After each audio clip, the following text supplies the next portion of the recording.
నంద్యాల జిల్లా బనగానపల్లిలో 36 కోట్ల 66 లక్షల రూపాయలతో అండర్ డ్రైనేజీ పనులకు మంత్రి బీసీ జనార్దన్ రెడ్డి భూమి పూజ చేశారు. 3 ఏళ్లలో డ్రైనేజీ పనుల్ని పూర్తి చేస్తామన్నారు.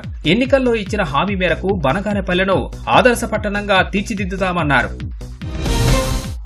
సంక్రాంతి పండుగ వేళ రోగుల సంఖ్య తగ్గి పాడేరులోని ప్రభుత్వాసుపత్రి బోసిపోయింది. పండుగకు సెలవులు ఇవ్వడంతో చిన్న చిన్న అనారోగ్య సమస్యలతో ఇబ్బంది పడేవారు ఇళ్లకు వెళ్లారని ఆసుపత్రి సిబ్బంది తెలిపారు.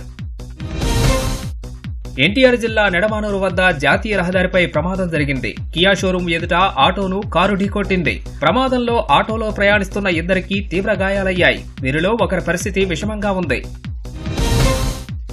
మద్యం మత్తులో బైక్తో కారును ఢీకొట్టిన వ్యక్తిని ఇదేమని అడిగినందుకు కారులోని వ్యక్తులపై ఇద్దరు దాడికి పాల్పడ్డారు. వీరిని విజయనగరం పోలీసులు అదుపులోకి తీసుకున్నారు. బాధితుల ఫిర్యాదు మేరకు నిందితులపై చర్యలు తీసుకుంటామని పోలీసులు తెలిపారు. ఎన్టీఆర్ జిల్లా జగ్గయ్యపేట మండలం షేర్ మహమ్మద్ పేటలో కోడిపందాల బరి వద్ద ఉద్రిక్తత నెలకొంది. ఇరు వర్గాల మధ్య ఘర్షణ అదుపు చేసే క్రమంలో పోలీసులు సమీపంలోని హోటల్ యజమానిని అదుపులోకి తీసుకున్నారు. అతను అస్వస్థతకు గురవడంతో విజయవాడకు తరలించారు. నెల్లూరులో రాత్రి సమయాల్లో యువత గంజాయి సేవించి వీరంగం సృష్టిస్తున్నారు. విధులు ముగించుకుని ఇళ్లకు వెళ్తున్న వారిపై దాడులు చేస్తున్నారు.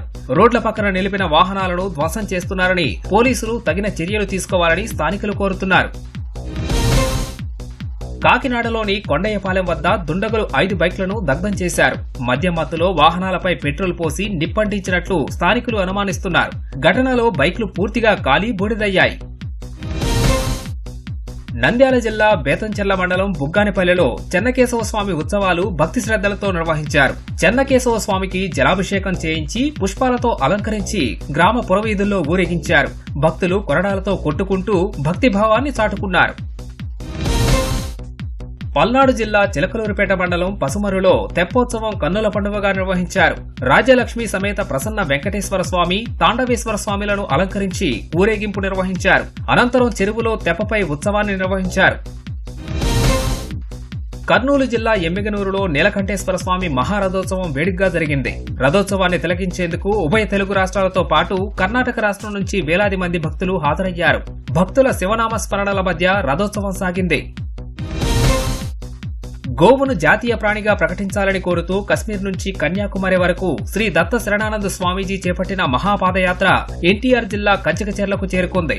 గతేడాది సెప్టెంబర్ 27న ప్రారంభమైన మహాపాదయాత్ర మార్చి 27న పూర్తి చేయడమే లక్ష్యంగా పెట్టుకున్నట్లు స్వామీజీ తెలిపారు.